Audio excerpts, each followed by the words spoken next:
Saya ingin memberikan beberapa contoh mudah bagaimana SOP ini hendak dilaksanakan.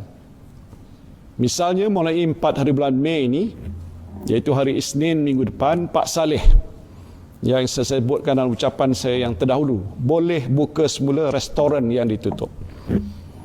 Jadi dalam sehari dua ini, Pak Saleh boleh pergilah ke restoran untuk bersihkan restoran, bersihkan pinggan, sudu, periuk dan lain-lain alat memasak, susun meja dan kerusi dan beli stok barang-barang mentah.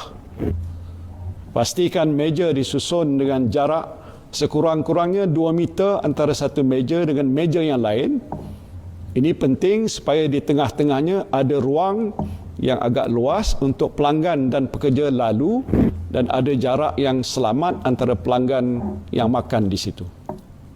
Untuk pastikan penjarakan sosial ketika pelanggan makan, Pak Saleh boleh letak notis di setiap meja hanya 1 orang, 2 orang ataupun 3 orang dibenarkan makan bergantung pada saiz meja.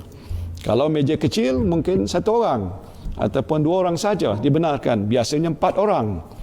Kalau meja besar mungkin 3 orang atau 4 orang, biasanya 8 orang. Ini Pak Saleh kena tentukan.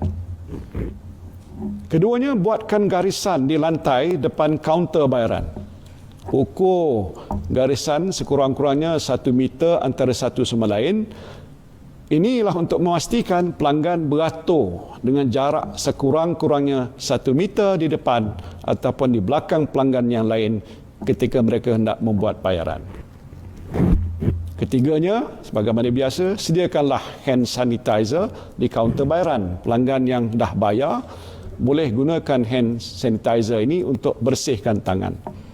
Sediakan jugalah sabun ataupun hand wash yang mencukupi di tempat basuh tangan. Ketiganya, beli penyembur pembersih meja yang mencukupi. Setiap kali selepas pelanggan makan, beritahu pekerja supaya bersihkan meja cepat-cepat sebelum pelanggan lain duduk di situ. Keempatnya, beli face mask. Face mask macam ni. Beri kepada pekerja dan pastikan mereka pakai topeng muka ni atau face mask ni setiap masa. Pak Saleh pun kena pakailah face mask tu. Kelima, pada hari pertama restoran dibuka, seboleh-bolehnya periksa suhu badan pelanggan sebelum dia dibenarkan masuk ke restoran. Keenam, catat nama dan nombor telefon pelanggan serta tarikh dan masa mereka datang ke restoran Pak Saleh tadi. Ini penting kerana jika ada kes positif COVID-19 yang melibatkan salah seorang pelanggan, maka pelanggan-pelanggan lain yang datang pada itu boleh segera dikesan. Jadi sebenarnya banyak kerja yang Pak Saleh kena buat sebelum boleh buka semula restoran. Semua ini penting ialah untuk pastikan supaya tiada pelanggan Pak Saleh yang terkena jangkitan COVID-19.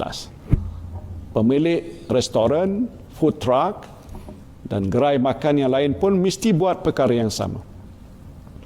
Kalau semua dah buat begini, pelanggan-pelanggan boleh datang makan di restoran atau beli makanan dengan rasa selamat.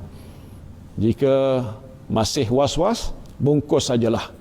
Tak perlu makan di restoran dan ini mungkin boleh adalah lebih baik.